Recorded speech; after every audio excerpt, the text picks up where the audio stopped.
It's been a while now since Paul Heyman was named as the executive director of Monday Night Raw, and during this time we've seen several titles change hands, AEW debut their weekly television show Dynamite, and Eric Bischoff has come and gone. However, as all that was happening, what have we seen from Paul E at the helm? Well, not a whole lot if you really stop to think about it, as there is much to say that maybe the man behind ECW really isn't doing a whole lot on Monday nights, which is exactly what we're here to look at. Because today, Dave knows 7 signs that Paul Heyman really isn't in control of Monday Night Raw. Thank you for the support over on Patreon, Rick Rack. Alright, before we begin, allow me to make it perfectly clear that yes, I am aware that Heyman was never said to have absolute power over Monday Night Raw's creative. As stated, he is merely the executive director and he still has to report to Vince McMahon in order to get his ideas approved. But with that being said, this list is about showcasing how little that title really means. So while we may not have ever been promised a fully produced Paul Heyman Monday Night Raw, it still appears that fans are getting way less than what we expected, and that might be on us. But nevertheless, I still think it's worth examining these signs. So let's just go ahead and do that. The XFL. Reports have stated that Vince McMahon completely rewrote the March 2nd episode of Monday Night Raw, which is definitely a sign of Heyman's role in creative being minimized. But what makes this even more interesting is that this happened during the current season of the XFL, and going back to earlier reports, it was being said that Vince's role in WWE would be significantly reduced as he focuses on his newly rebooted football brand. And leading up to this, Vince was apparently less involved, giving credence to these reports. However, out of the blue, Vince's overhaul to the March 2nd show was a total about-face to all of that, showing that Paul Heyman wasn't going to have more control, but rather that he would have less. Eric Bischoff. It has been reported that the hiring of Eric Bischoff as the executive director of SmackDown was nothing more than just a way to placate to SmackDown's new home of Fox, since Bischoff's history with Turner Broadcasting makes him more compatible with a major TV network. However, despite that, and only after a brief amount of time in the role, Eazy-E was removed from the position. But what's funny about this is that while reports claim that Eric Bischoff was just being used by WWE, for some reason fans generally assume that Paul Heyman isn't. Yeah, sure, Paul E is still employed by the company after all, and he has mostly been in better standing with Vince McMahon than Eric Bischoff usually is, but that doesn't mean that the title of executive director isn't just a handy prop for Heyman as well. Look at it this way, if Bischoff was just a tool of WWE corporate used to appease Fox, what makes you think that Heyman isn't just a tool being used merely to please us? Because to me, it seems that Heyman being given a creative title is a pretty handy way of pacifying many fans. And if they're willing to use Eric Bischoff, what makes you think that they're not willing to use Paul Heyman?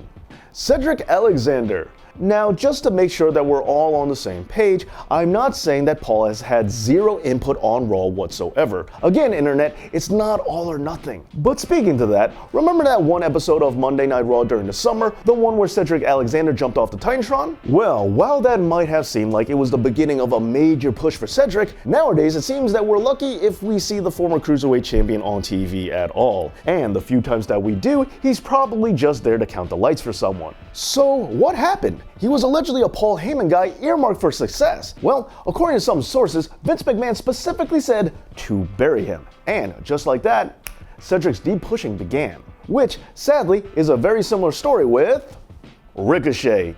It's being reported that Ricochet allegedly wants to go back to NXT, and after suffering a defeat to Riddick Moss and being squashed by Brock Lesnar, who could say they blame him? But yet, we should not forget that Ricochet is yet another Paul Heyman hopeful that got his momentum completely decommissioned. Allegedly, this is because Vince McMahon just doesn't see the appeal in him. Now, some are defending this action by saying that these losses are character building. Regardless as to whether or not this is so, it still remains that pushing Ricochet is yet something else that Paul Heyman wanted, but ultimately didn't get.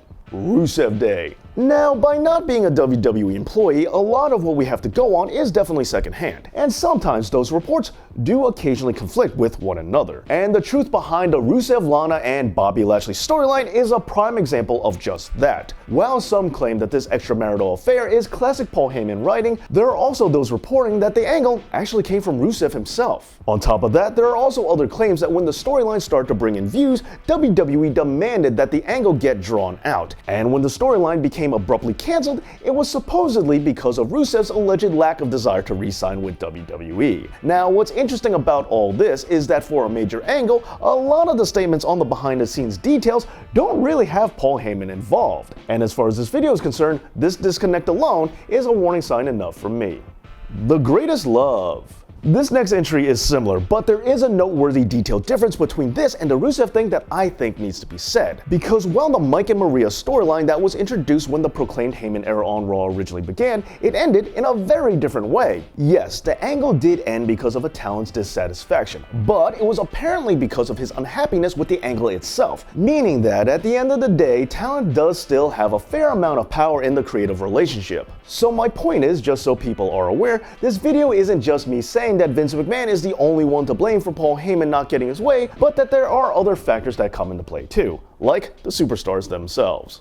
Jim Cornette. And finally, let's just go with the word of Jim Cornette. Recently, Corny responded to the statement of Heyman running Raw by saying what he saw was nothing that Paul Heyman would have done, and he asked who sees any Paul Heyman in the show. And if you think about it, he's kinda right. We know what Paul Heyman television looks like, and we also know what fake Paul Heyman television looks like. So this wouldn't be the first time that we were told Paul Heyman was in control, but with diminishing returns on it being true. Now fine, I will admit that people do change throughout their lifetime, but the product that we see today is almost undeniably too different for it to have any real connection. And when you get an industry insider like Jim Cornette, who has known Paul Heyman personally for over 3 decades, saying that he doesn't believe that Paul E really has anything to do with the show, well, that's a pretty solid case all on its own. But what do you think? How much influence do you think Paul Heyman has over on the Red brand? Let me know down in the comments, and please support me over on Patreon just like Rick Rack. Thanks again for the awesome support, and as always, Dave knows.